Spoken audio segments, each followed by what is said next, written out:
वह मेरी बराबर में सोया था, जिसके साथ मुझे रात गुजारने के लिए भेजा गया था। मेरे पास यह एक अच्छा मौका था कि मैं यहाँ से भाग जाऊँ। दिल में एक खौफ भी था कि यह काम इतना भी आसान नहीं है। फिर मैंने सोचा कि अब तक मैं जिन लोगों का भरोसा जीत चुकी हूँ, मेरे ऊपर शक नहीं किया जाएगा। मैंने इस शख्स को रात में शराब कुछ ज़्यादा ही पिला दी थी, इसलिए उसके जाग जाने की फिक्र नहीं थी। मैंने धीरे से कमरे का दरवाज़ा खोला और बाहर आ गई।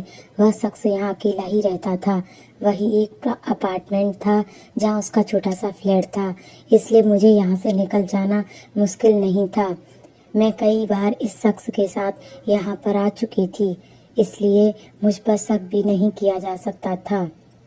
अब की बार मैं भाग जाऊंगी, क्योंकि मैंने जज्बात के बजाय अब अकल से काम किया था। इस बार मैंने सोच समझकर पूरा प्लान बनाया था। मैं एक धंधे वाली औरत थी। मुझे 15 साल की उम्र में ही मेरी सौतेली माँ ने मुझे बेच दिया था। मुझे खरीदने वाली एक तवाइफ थी जो मुझसे धंधा करवाती थी। पहली बार जब मैंने कोठा देखा तो बुरी तरह से घबरा सी गई थी। जहाँ पर बनी छोटी छोटी तंग गलियाँ और वहाँ पर टूटी फूटी इमारतें थीं। जिस औरत के साथ मैं आई थी उसने मेरा हाथ कस के पकड़ रखा था।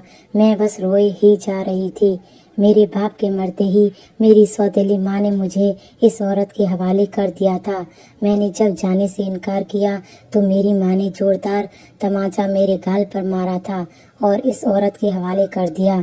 बस के 10 घंटे के सफ़र के बाद मैं यहाँ पर पहुँची थी, जहाँ के पुराने 2 मंजिला इमारतों को देखकर मुझे घबराहट सी होने लगी थी। मैं अपना दुपट्टा सलीके से ओढ़ रखी थी, लेकिन वहाँ से गुजरने वाले ऐसे थे कि मुझे उलझन सी हो रही थी। एक तो तंग गलियां और उसमें मोतियों के हार और गुलजारों की दुकान है, जिस पर इत्र की शीशी अभी रखी थी। कहीं पान की दुकान और कहीं दीवार पर लाल पिचकार किए हुए उन दीवारों का रंग ही खत्म हो चुका था। वहाँ पुरानी इमारत जिस जगह पर पहुँची थी, मैंने देखा एक तरफ 2 बड़ी उम्र के शख्स हारमोनियम और ढोलक के साथ सफ़ेद पोशाक और मुँह में पान दबाए बैठे थे, और दूसरी तरफ तख्त रखा हुआ था जिस पर 50 साल की औरत फुल मेकअप किए हुए तख्त पर बैठी थी। वह मुझे देखते ही उठकर बैठ गई। मैं उस जगह को देख रही थी। उस पर बैठी हुई औरत के पास मुझे ले जाया गया और मेरा हाथ उसके हाथ में थमा दिया गया।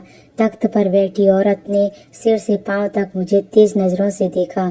उस औरत ने जो मुझे यहाँ पर लेकर आई थी, उस औरत ने कहा, लड़की को देखने में हीरा है हीरा, मेरे कोठे पर 4 चांद लगाएगी। मैं उसे देख रही थी। फिर नीलम नीलम पुकार कर एक लड़की को अपने पास बुलाकर अपने साथ ले जाकर और नाच सिखाना शुरू कर दे। वह नीलम नाम की लड़की मुझे अपने साथ एक कमरे में लेकर आई। मुझे नाचने का शौक नहीं था, लेकिन मुझे काम यहाँ पर मार मार कर करवाया गया, फिर बाद में लाया गया और फिर मेरी बोली लगने लगी। अभी मैं 16 साल की भी नहीं हुई थी कि मेरी इज्जत को तार तार कर दिया गया। मैं बहुत रोई, बहुत तड़प रही थी, लेकिन यहाँ बहुत से लोग थे जिनके पास दिल नहीं पत्थर था। मैं रोज भगवान से बस यही दुआ करती थी कि हे भगवान, इस नरक भरी जिंदगी से मुझे निकाल। पहली बार मैं यहाँ के अंधेरे में भागने की कोशिश की, लेकिन पकड़ी गई थी। मुझे उस मोटी औरत ने बहुत मारा था। मेरा चेहरा नीला पड़ गया था। उसके बाद तो मैंने यह जरूरत ही नहीं की, लेकिन मुझे इस काम से नफरत थी। मैं हर वक्त यहाँ से निकलने के बहाने तलाश करती थी। 1 साल रहने के बाद मुझे यहाँ मर्दों के साथ भेज दिया जाता, जो इस तवाइफ के पुराने ग्राहक थे, जो मुझे ले जाते और फिर वापस उसी कोठे पर छोड़ जाते। यह शख्स भी मुझे कई बार ले जा चुका था। मैं एक काम करती, इन्हें बहुत ज़्यादा शराब पिला देती, जिससे यह लोग बहुत जल्दी नींद में चले जाते, और कभी कभी तो ऐसा भी होता कि मैं इनके हवस का शिकार बनने से बच जाती। जब यह लोग सुबह जागते तो कह देती, मुझे तो रात की कोई बात ही याद नहीं। तो मैं कह देती, मुझे तो याद है, पैसे वसूलना तो आप लोग नशे की हालत में भी जानते हो। मैं यह बात ही इस तरह कहती कि लोग मेरी बातों पर यकीन कर लें। जिस जगह पर मैं फंस चुकी थी, मैं बहुत अच्छी तरीके से जानती थी कि अकल की वजह से ही मैं यहाँ से निकल पाऊंगी, वरना तो मेरे लिए यह मुमकिन नहीं था। मैं यह नरक भरी जिंदगी 3 साल से बर्दाश्त कर रही थी। मैं इन लोगों का विश्वास जीत चुकी थी। कई बार तो मुझे बंगले वाले भी अपने साथ लेकर जाते। शुरू में तो एक दलाल मेरी रखवाली के लिए भेजा जाता था, लेकिन अब मुझ पर भरोसा जम चुका था। अब उन्हें लग रहा था कि मैं इस चीज़ की आदी हो गई हूँ। लेकिन नहीं, मुझे यहाँ से भागना नहीं था। मुझे इस काम से नफरत थी जिसमें मैं फंस चुकी थी। इसलिए मुझे आज मौका मिला था। मैं जल्दी से सीढ़ियाँ उतरी। उस वक्त रात के 3 बज रहे थे। मुझे मेन रोड से ऑटो रिक्शा मिल गया। मैं ऑटो में बैठी और सीधा बस स्टैंड पर पहुंच गई। उस वक्त एक बस नासिक जाने के लिए खड़ी थी, इसलिए मैंने नासिक का टिकट खरीद लिया। मुझे जल्दी से मुंबई शहर छोड़ना था। बस में बैठकर मुझे अंदर ही अंदर डर था कि कहीं पकड़ी ना जाऊं, क्योंकि उन लोगों के हाथ बहुत बड़े थे। क्या पता अभी कोई मेरी ताक में बैठा हो और मुझे पकड़कर फिर उस तवाइफ के पास ले जाए। मैं बहुत ज़्यादा डर रही थी। मेरा दिल डर के मारे धड़क रहा था। बस जब तक चल ना पड़ी, मुझे अपनी जान हथेली पर लटकी हुई महसूस हो रही थी। जैसे जैसे मैं मुंबई से दूर जा रही थी, मेरा रुका हुआ सांस बाहर निकलता जा रहा था। नासिक पहुंचकर मैंने कुछ सुकून महसूस किया। जैसे ही मैं बस से उतरी, वहां रिक्शा और टैक्सी खड़ी थी। अब मुझे समझ में नहीं आ रहा था कि मैं कहाँ जाऊं। मेरे पास सब कुछ भी नहीं था। मेरे सारे पैसे खत्म हो चुके थे। उस शख्स के बटुए से बस थोड़े ही पैसे निकाले थे, जिसके फ्लैट से निकलकर मैं भागी थी। बहुत से रिक्शा टैक्सी वाले मुझसे पूछने लगे कि मुझे कहाँ जाना है। मैंने उनसे कहा कि मेरा पैदल ही रास्ता है। सुबह का वक्त था और मुझे भूख भी लगने लगी थी, पर मेरा पर्स बिल्कुल खाली था। मैं बिना जान पहचान के एक रास्ते की तरफ चल पड़ी। गलियों में देखा तो बहुत से घर बने थे। मैंने सोचा कि किसी घर की घंटी बजाकर कहती हूँ कि मुझे नौकरी की ज़रूरत है। मैं उन गलियों में चली गई और कुछ घरों में पूछा भी, लेकिन उन्होंने काम देने से मना कर दिया। अभी कुछ दूर ही गई थी कि मुझे महसूस हुआ कि कोई मेरा पीछा कर रहा है। मैंने पलटकर देखा तो एक शख्स वाकई में मेरे पीछे आ रहा था और देख भी मुझे ही रहा था। उसे देखते ही मैंने तेजी से कदम बढ़ाने लगी तो उस शख्स ने मुझे पुकारना शुरू कर दिया। कहने लगा, मेरी बात तो सुनो। उसे देखकर मैं बहुत डर गई। मुझे लगा कि ये उन्हीं लोगों का आदमी है जहाँ से मैं भागकर आई हूँ। इससे पहले कि मैं वहाँ से भागती, वह कहने लगा कि उसे एक नौकरानी की ज़रूरत है। शायद वह सुन चुका था कि मैं लोगों से काम मांग रही थी। मेरे कदम वहीं पर रुक गए। वह शख्स मुझसे चंद कदमों के पीछे ही था, इसलिए तुरंत मेरे पास आ गया और कहने लगा, मुझे एक नौकरानी की ज़रूरत है जो हमारे घर दिन रात काम करे, लेकिन मैं इस एरिया का रहने वाला नहीं हूँ। मैं इधर अपने किसी दोस्त से मिलने आया था। आपको लोगों के घर में काम मांगता देखा तो सोचा आप ज़रूरतमंद हैं। मैं उस शख्स को गौर से देखने लगी और सोचने लगी कि पता नहीं ये झूठ बोल रहा है कि सच है। लेकिन यह सच यह भी था कि मुझे उस वक्त काम की सख्त ज़रूरत थी। मैंने उससे पूछा कि आप कहाँ रहते हो। उसने कहा, कुछ दूर के फासले पर मेरा घर है। अगर आप मेरे साथ चलें तो मैं आपको अपना घर दिखा सकता हूँ। कुछ देर तक मैं सोचती रही कि क्या करूँ या क्या ना करूँ। फिर मैंने सोचा चली जाती हूँ। मैंने कहा, ठीक है, मैं आपके साथ चलने को तैयार हूँ। मैं उसके साथ साथ चलने लगी। मुझे हैरत का झटका तो उस वक्त लगा जब उसने एक टैक्सी वाले को रोका और उसे अपने घर का पता बताने लगा। उसे ऐसा करता देख मैं सोचने लगी कि क्या वह यहाँ पर नहीं रहता। उसने मुझसे कहा कि आप टैक्सी की पिछली सीट पर बैठ जाइए। अब तो मुझे उस पर कुछ शक सा होने लगा। मैं बैठते हुए कुछ ऐसा सोच रही थी कि यह भी मेरे साथ कुछ गलत ना कर बैठे। वह शायद मेरे डर को समझ गया था। उसने मुझे देखते हुए कहा, मैं शरीफ इंसान हूँ, मेरा यकीन कीजिए, मुझे वाकई में एक नौकरानी की ज़रूरत है। मैं न जाने क्यों टैक्सी में बैठ गई, शायद इसलिए कि मेरे पास कोई दूसरा रास्ता नहीं था। इसलिए सोचा चलो उसको मैं अपनी किस्मत पर छोड़ देती हूँ। मैं टैक्सी में बैठ गई थी और 15 मिनट के सफ़र के बाद टैक्सी एक घर के सामने जाकर रुकी। मैं नीचे उतर गई। उस शख्स ने टैक्सी वाले को पैसे दे दिए और मुझे उस घर के अंदर ले गया। फिर दूसरा हैरत का झटका वह मुझे उस वक्त लगा कि उस घर में उस शख्स के अलावा दूसरा कोई नहीं रहता था। यह सब देखकर मैं बुरी तरह घबरा गई थी। मैंने उससे कहा कि मुझे ऐसी जगह काम नहीं करना जहाँ पर कोई औरत ना हो। मेरी बातों पर उसने कहा, हाँ, मैं यहाँ अकेला ही रहता हूँ क्योंकि मैं यहाँ नौकरी करता हूँ और मेरे घर वाले गांव में रहते हैं। मेरी बात सुनिए, मैं एक शरीफ इंसान हूँ, पूरा दिन घर से बाहर रहता हूँ। आपको मुझसे कोई परेशानी नहीं होगी। आप घर की सफाई और कपड़े धोने के बाद कुछ बना दीजिए। मैं रात के 10 बजे ही घर पर लौटता हूँ। सारा काम निपटाने के बाद मेरे आने से पहले आप इस कमरे में चले जाइएगा। आपको सही लगे तो आप कमरा बंद कर अंदर से लॉक कर लीजिएगा। लेकिन मैं क्यों उस पर भरोसा करती। मैंने साफ इनकार कर दिया। वह कहने लगा, मैं आपको अच्छी तनख्वाह भी देने को तैयार हूँ। मैं कहा नहीं, मुझे यह काम नहीं करना। यह कहकर मैं उसके घर से बाहर वापस आ गई। उस वक्त दोपहर का वक्त था और यह इलाका भी सुनसान था। मैं उस शख्स के घर से बाहर आ गई। फिर भी परेशानी वही थी कि मैं कहाँ जाऊँ। मैं यही सब सोच विचार करते जा रही थी।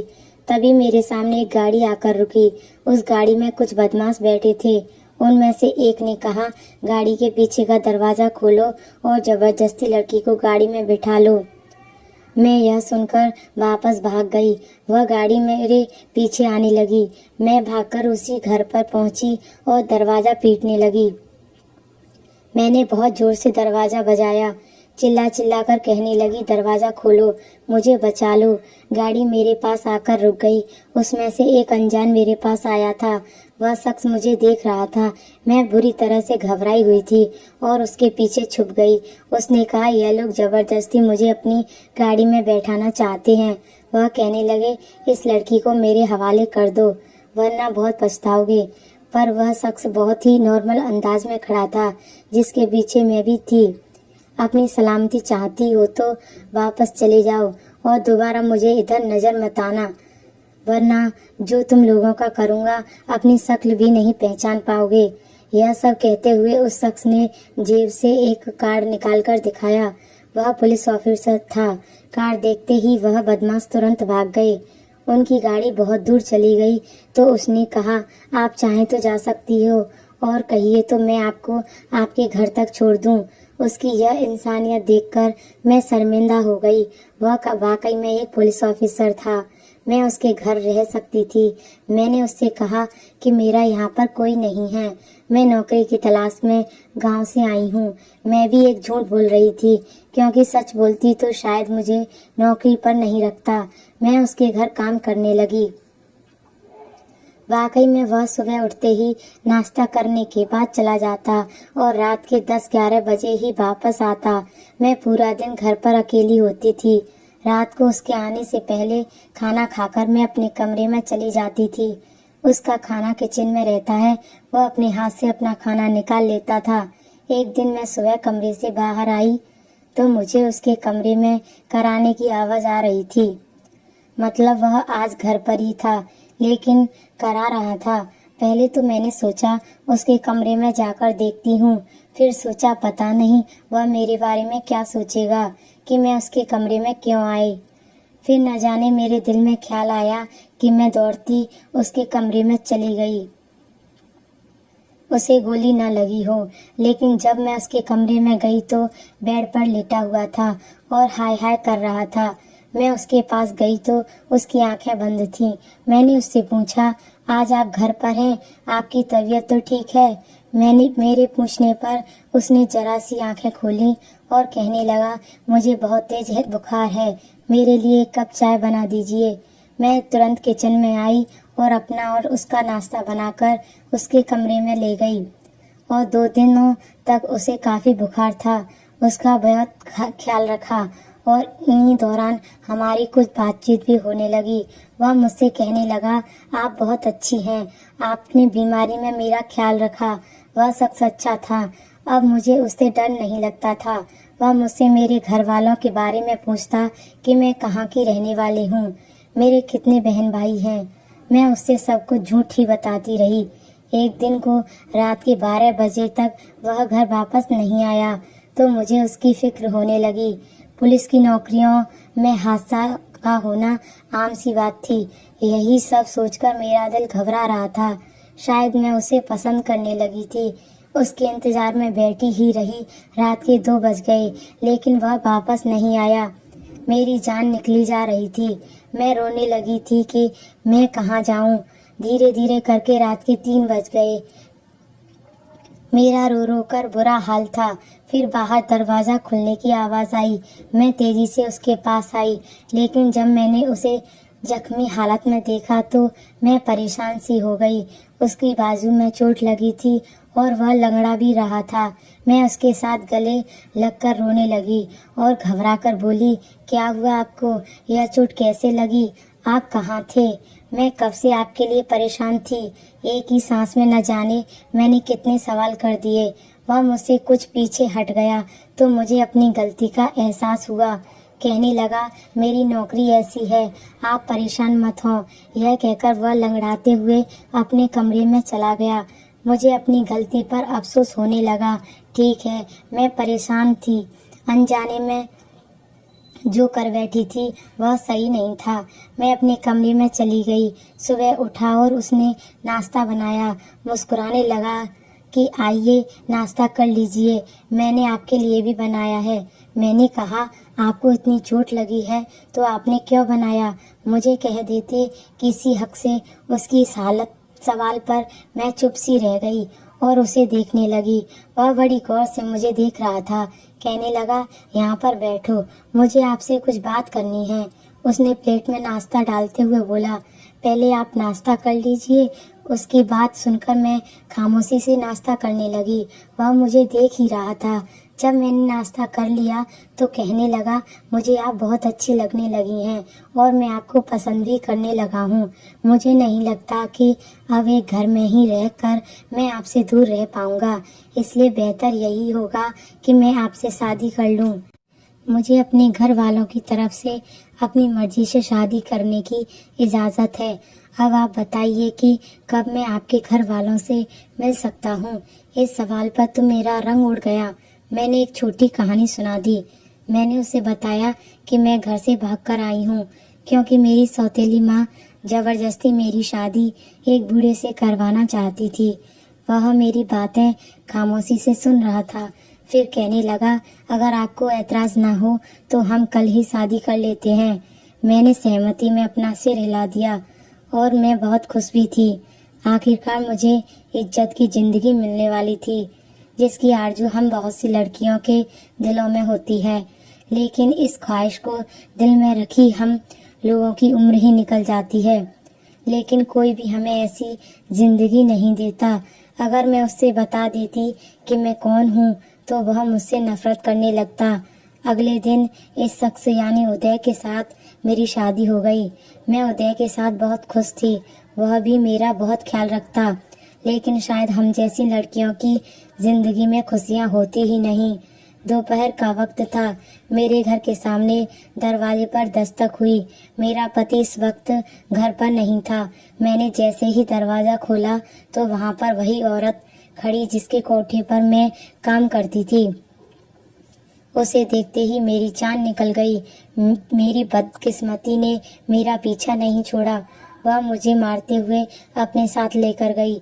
मैं रोती बिलखती उससे मिन्नत करने लगी, लेकिन उसने मेरा एक ही ना सुनी। मैं वहां पर पहुंच गई। उस औरत ने बहुत मारा था।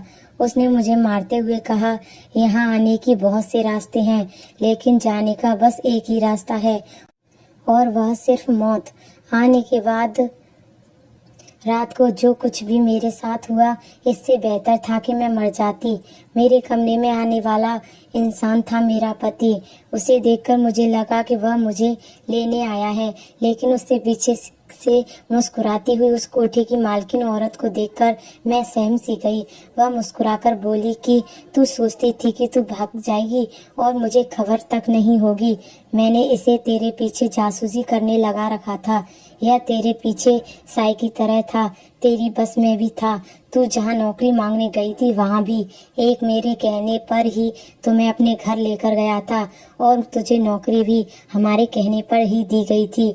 यह कोई पुलिस वाला नहीं है। यह सुनकर मेरे पैरों तले जमीन खिसक गई। इसने इतना बड़ा धोखा दिया था। उसने मुझे और मेरे सामने खड़ा था। मैं उसके पास गई और कहने लगी, तुमने मेरे साथ इतना बड़ा धोखा किया, आखिर क्यों? मुझे उस वक्त ले जाते तो मुझे इतना दुख नहीं होता।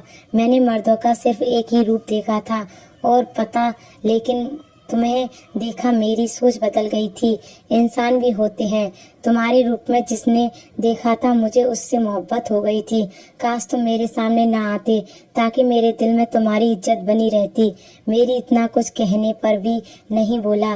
कुछ देर में पुलिस की गाड़ी की आवाज आई। औरतों की रंगत उठने लगी। कहाँ से आ गई? मेरे पति ने कहा कि मैंने बुलाया। पुलिस वहाँ पर आ चुकी थी। उसने अपने जेब से अपना पर्स निकाला जिसमें हमारी शादी की कुछ तस्वीर थी। पुलिस को बताने लगा कि यह मेरी पत्नी है और मैं लेने आया हूँ। इस औरत ने मेरी पत्नी को अगवा किया है और यहाँ आई है। औरत हैरान परेशान होकर, क्यों झूठ बोल रहे हो? लेकिन पुलिस वालों से भी मेरी अच्छी जान पहचान थी क्योंकि मैं उनके लिए भी काम करता हूँ। मुझे इस औरत ने तुम्हारी जासूसी पर लगा रखा था। मैं सब कुछ करता था, लेकिन न जाने कब मुझे तुमसे प्यार हो गया। तुमने मेरी बीमारी में मेरा ख्याल रखा। मेरी शक्ल देखकर तुम परेशान हो गई। अपने पति से तुम्हारा लगाव देखकर मैं सोच रहा था कि तुमने अभी तक मुझसे कोई बात नहीं बताई। अगर तुमने गुनाह किया होता तो यह सब तुमने अपनी मर्जी से नहीं किया था बल्कि मजबूरन किया। इसलिए मैंने सोचा कि शादी ही एक ऐसा रास्ता है जिससे मैं तुम्हें इस दलदल से निकाल सकता हूँ। अब तुम मेरे साथ इज्जत की जिंदगी जी सकती हो बिना किसी डर के। उसकी बातें सुनकर मेरी आंखों से आंसू बहने लगे, लेकिन ये आंसू खुशी के थे। कहानी अच्छी लगी हो तो लाइक, शेयर और सब्सक्राइब करें। धन्यवाद।